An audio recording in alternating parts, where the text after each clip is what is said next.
2021-ին Լոռու մարզի 70 քաղաքացիներ դատարան էին դիմել ընդդեմ Աղթալայի լեռնահարստացման կոմբինատի։ Պահանջը տնտեսական եւ առողջական վնասների փոխհատուցում։ Հայցերի հիմքը չեխական կազմակերպության փորձաքննության արդյունքներն էին, ըստ որոնց մարդկանց օրգանիզմում եւ հողի ջրի մթերքի նմուշներում հայտնաբերված ծանր ու թունավոր մետաղները գերազանցել են թույլատրելիի շեմը։ Փորձաքննություններն արվել էին Չեխիայի քիմիատեխնիկական եւ Պրահայի հանրային առողջապահության հավաստագրված ազգային ինստիտուտներում։ Բացահայտվել են ծանր ու թունավոր մետաղների, մկնդեղի եւ կադմիումի բարձր պարունակություններ չափահասների ու երեխաների օրգանիզմում։ Քաղաքացիադատավարական կարգի համաձայն, ասում է փաստաբան Մերի Կարապետյանը, բնակիչները սեփական միջոցներով նոր փորձաքննություն պիտի պատվիրեին ու ապացուցեին, որ վնասներ են կրել, ինչը նրանց համար ֆինանսական լրացուցիչ բեռ էր։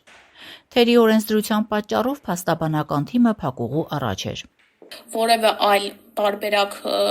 չունենալու հետևանքով դատարանի միջնորդություն ներկայացրեցինք հողագիտական, դատաէկոլոգիական եւ դատաապրանքագիտական համալիր փորձաքննություններ նշանակելու, որը դատարանի կողմից բավարարվեց եւ փաստորեն փորձագիտական կենտրոնները նշեցին, որ Հայաստանի Հանրապետությունում նման համալիր փորձաքննություն չի իրականացվում։ Տուժած բնակիչներից Ճոճկանեցի Սամվել Սիրադեղյանի ապրուստի հիմնական միջոցը դեղցի այգիներն էին, որոնք չորացել են դեպետի ջրերի տևական աղտոտման հետևանքով։ Սեփական միջոցներով փորձաքննություն պատվիրել ու դատարանին ապացուցել, որ վնասներ է կրել, ի վիճակի չէ։ Փորձաքննության համար, ասում է, շատ մեծ գումար է պետք։ Փորձաքննությունների բյուրոյի հետ առնչվել է։ Հայաստանում նման փորձաքննություններ չեն անում, բացի այն, որ ոչ բոլորի գրպանին է հասու, մասնագետ էլ չունեն։ Քաղաքացու ձայնի հետ զրույցում փաստաբան Մերի Կարապետյանն ասաց, ելնելով հանգամանքից, որ փորձաքննությունը ֆինանսական մեծ բեռ է քաղաքացիների համար, դիմել են շրջակա միջավայրի նախարարություն։ Մերժում են ստացել հիմնավորմամբ, թե մասնավոր տարածքներում բյուջեի հաշվին նման գործողությունների իրավասություն չունեն։ Պատճառը հետևանքային կապն ապացուցելու միակ միջոցը համալիր փորձաքննությունն է, որի արդյունքում հնարավոր է ցույց տալ աղտոտված ջրերի միջոցով հող ու պտուղ անցած ծանր մետաղների առկայության բարձր մակարդակն ու դրա հետևանքով կրած վնասները, ֆինանսական միջոցների նվազումը։ Դարձյալ ելք են գտել փակուղուց։ 2022 թվականի հուլիսի 15-ին իրավապաշտպան Օլեգ Դուլգարյանը Facebook-ում ահազանգ էր հնչեցրել դեպետի ջրերի աղտոտման մասին։ Ահազանգի հետքերով բնապահպանության եւ ընդերքի տեսչական մարմնի լոռու տեսուչներն ուսումնասիրելու պարզել էին, որ Աղթալայի կոմբինատի կողմից շահագործվող Պոչամբարի ավազանի դիտահորում պոչանքի արտահոսք է եղել։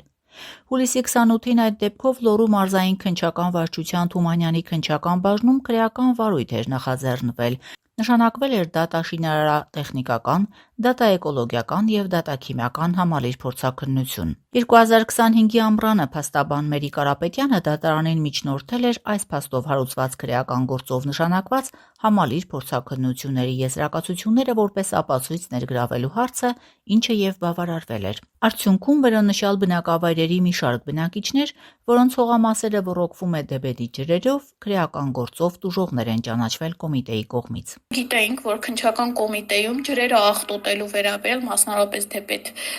գետի ջուրը աղտոտելու մասով նախաձեռնված է քրեական վարույթ, որում մի շարք փորձաքննություններ էին նշանակվել, կարծես կար նաև դատաէկոլոգիական։ Դատարանին միջնորդեցին քննչական կոմիտեից պահանջել փորձագիտական եզրակացությունները, որը դատարանի կողմից բավարարվեց։ Եզրակացությունները ստանալուց հետո մեր կողմից հարակից բնակավայրերում բնակվող անձանց անունից, որոնց հողամասերը ոռոգվում են դեպետ գետի ջրով, ներկայացվել է միջնորդություններ որպես տուժող ներգրավելու, որը քննչական կոմիտեի կողմից բավարարվել է։ Էկոլոգիական իրավունքների պաշտպանության առումով այս որոշումը պատմական է, բնապահպան իրավապաշտպան Օլեգ Դուլգարյանն է ասում։ Առաջին անգամ քաղաքացին կզգա, որ անտեսված չէ եւ պետական կառույցներն ուշադրություն են դարձնում իր էկոլոգիական անվտանգությանը։ Միաժամանակ պնդում, Հայաստանի օրենսդրությունն այս առումով թերի է։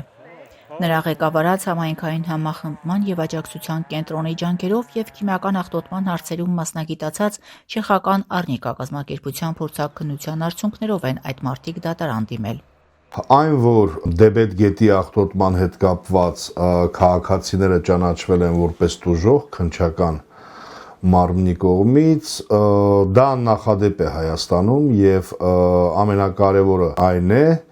որ Հայաստանում առաջի անգամ մարդիկ, ովքեր տուժել են շրջակա միջավայրի աղտոտումից, ճանաչվել են տուժող։ Մենք պետք է հասնենք նրան, որ Հայաստանում հստակ մեխանիզմներ լինեն, որով որ նախ չափվի բացասական ազդեցությունը մարդկանց քիմիական աղտոտվածության, մարդկանց առողջության վրա, սոցիալ-տնտեսական իրավիճակի վրա, տնտեսության վրա եւ դրա ներքո լինեն մեխանիզմներ վնասների փոխհատուցման։ Հանրային առողջության տեսակետից պակաս կարևոր չէ ոլորտի ռազմավարության առկայությունը։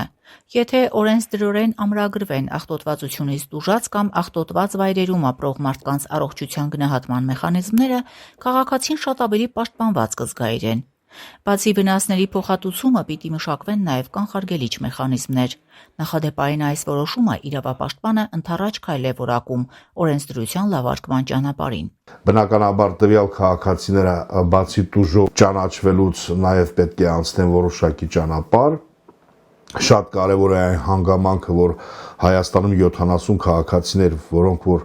դիմել էին դատարաններ իրենց տնտեսությանը կամ առողջությանը պատճառված վնասների փոխհատուցման համար, ունենալով որոշակի փորձաքննություն, հիմա կարող են հենվել այն փորձաքննության արդյունքների վրա, որը ունեն պետական մարմինները։ Շրջակա միջավայրին պատճառված վնասի վերաբերյալ դատական գործերը բավական քիչ են մեր երկրում, փաստաբան Մերի Կարապետյանն է ասում։ Դրանք ռազմավարական նշանակություն ունեն։ Բնակիչներից բացի ի վերջո տուժող է նաև պետությունը, քանի որ վերջինիս ընդերքին է վնաս պատճառվում։ Քրեական վարույթով տուժող ներգրավելուց հետո նաև իրավունք է ծագում միջնորդություն ներկայացնելու, փորձաքննությունների նշանակման եւ ենթադրյալ հանցագործության հետևանքով պատճառված վնասի չափը որոշելու։ Փաստաբանական թիմը պատրաստվում է այդ հարցով միջնորդություններ ներկայացնել քննչական կոմիտե։ Քաղաքացու ձայնը։